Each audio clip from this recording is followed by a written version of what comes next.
soul with it. Yeah.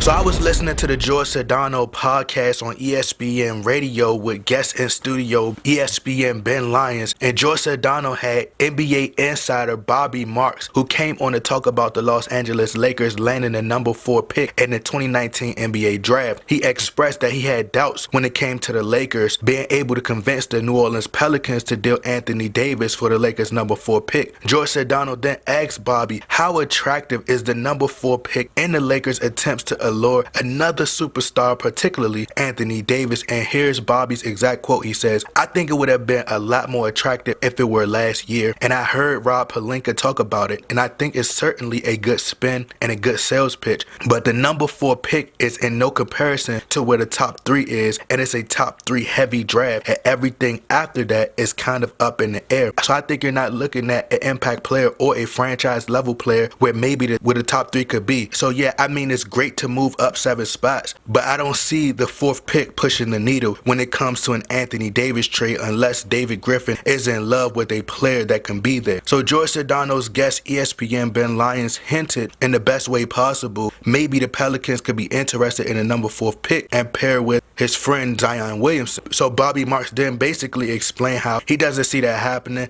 Lastly, George Sedano posed a question to Bobby about how, like, hey, maybe the 4th pick could still be valuable for the Lakers, maybe not landing in Anthony Davis, but however, maybe they could use the 4th pick for another great player on the market. George Sedano asked Bobby, was that fair to say? And Bobby responded by saying, yes, that was fair, and that the Grizzlies will for sure take Morant with the number 2 pick. So what are the Grizzlies going to do with Mike Conley? So maybe the Lakers can use that pick for Mike Conley. So if you guys would like to hear the full audio, the link is in the description box. Now, I must say, when I saw that the Lakers got the number 4 pick, I was like, oh my God, bruh, it's rigged. It's rigged.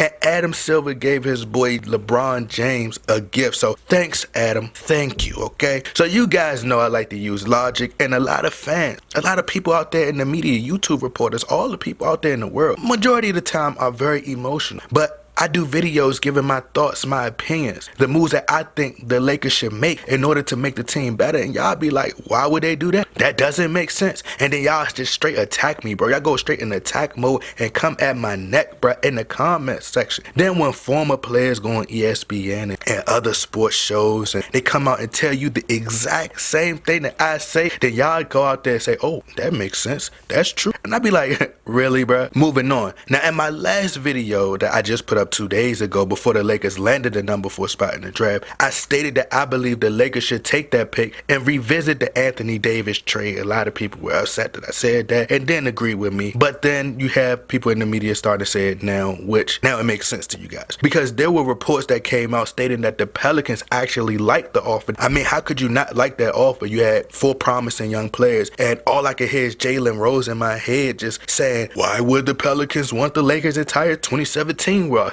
But I mean, like, that roster wasn't bad. First of all, we basically had the same record last year that we had this season. If the Lakers' young core had stayed together and didn't sign LeBron, there's no telling how good they could have been. They could use these players as trade bait. Either way, the Lakers must get the Pelicans back on the phone, and here's why. You have to think Julius Randle and Zion, they're basically similar. So it's really not the same roster if you think about it. So I doubt if the Pelicans bring Randle back next season. If the Pelicans admitted that that trade was actually great at the time, look at how things have actually changed for the better for the Lakers if you think about it. And a lot of people may not feel like it's better, but I think the deal is actually better than it was at the deadline, because just think, David Griffin is now the GM for the Pelicans. Remember, they had fired their former GM. You have to understand that LeBron James and David Griffin is very close. They have a very close relationship, which stems back to LeBron James and Cleveland. The Pelicans now can draft Zion Williamson, who it will take time for him to develop, and I don't think, Anthony Davis is willing to stay around for that. And I know the media is trying their hardest, shove in your face that Zion doesn't want to go there, but listen, he's going whether he like it or not. Now, the Pelicans know for sure that the Lakers have that number 4 pick, but think, who was our competition at the time. And look where they at now, the Boston Celtics. They so-called had better assets, right? But look where the Celtics landed at in the lottery. They have the 14th pick, the 20th pick, the 22nd, and the 51st. I mean, it's great. And if you the Pelicans, if that's what you choose to do, then that's fine. But even you look at their young talent, you know, Jason Tatum and Marcus Smart, and Jaylen Brown, all these guys haven't been playing well either. Even at least you know when Ingram and these guys come back, the possibility that they could play a lot better than those guys. So you taking a chance, it's a risk. But you have young guys, you have Zion Williamson. You might as well just go ahead and start from scratch anyway and just get you some young players and start from there. Bobby Marks says, well, there are no franchise players at 4. Well, duh. Bobby, you already have your franchise player at number 1 in Zion Williamson. So you can build around that. You don't need another franchise player. And Zion doesn't have an NBA jump shot yet. So I just don't see Anthony Davis waiting for that. The Pelicans can use that pick for trade bait and other moves. You got people saying, well, Lonzo was injured and Lonzo was injured, so he can't be traded. But I don't know if y'all remember, Lonzo got injured in January and he was thrown in that trade deal. Him and Brandon Ingram. I don't think Ingram was injured at the time, but it said that Lonzo was supposed to miss 4 to 6 weeks. So I'm pretty sure he's healthy by now. If he's not, then he still needs to go. His dad wants him to go elsewhere. And on top of that, these young guys keep getting injured every year anyway. Also, I would like to thank LeVar Ball for hyping up Lonzo as much as he did. Now he has all that hype where teams will buy into that hype. They will buy into that hype and take a chance on Lonzo. And I'm not saying that Lonzo Ball is a bum or a terrible player. But bro, if we could get the most for him, then great. That's fine. Or if we could keep him and Jason Kidd can develop him and work with him to become a better player, then we'll have to take that chance, and that's fine as well. But me personally, it's time to accelerate this process. My honest opinion, I think the Lakers maybe throw in Josh Hart or a future first round pick or a future second pick for Mike Conley, because Mike Conley is a proven player in the NBA, plays on both ends of the floor, and he's just a great player. And you pair him with LeBron James and Anthony Davis, you're instantly in playoff contention. The Lakers should just throw everybody they had in the deal the first time and the number 4 pick and make the Anthony Davis deal happen, period. You got to wake up and smell the coffee. We've been doing the same thing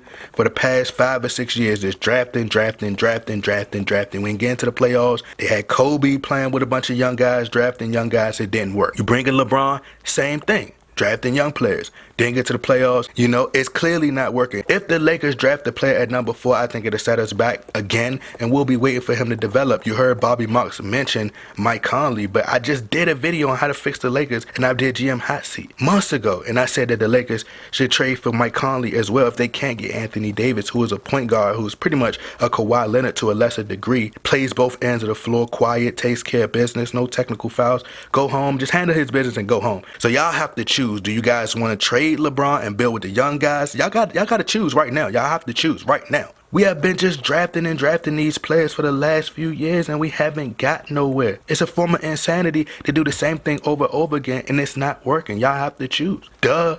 Lakers front office, listen to me. Try something new. Like, you have to choose. Do you want to keep LeBron, develop the young guys, barely make the playoffs? If we make the playoffs, if we can sneak in, which I think we can sneak in, or keep LeBron, try to trade for a star, then use that as your sales pitch for maybe a Kawhi Leonard or possibly a Klay Thompson or other stars. We'll be itching to play in LA. But my honest opinion, just my opinion, and I've been right about a lot of stuff so far, I still think Kobe will sneak his way back in the NBA once the Lakers add Anthony Davis, but that's just my opinion. Y'all let me know what y'all think. Y'all get in that comment box, like, share, subscribe. I'm out, and y'all ain't heard me say this in a long time, but okay.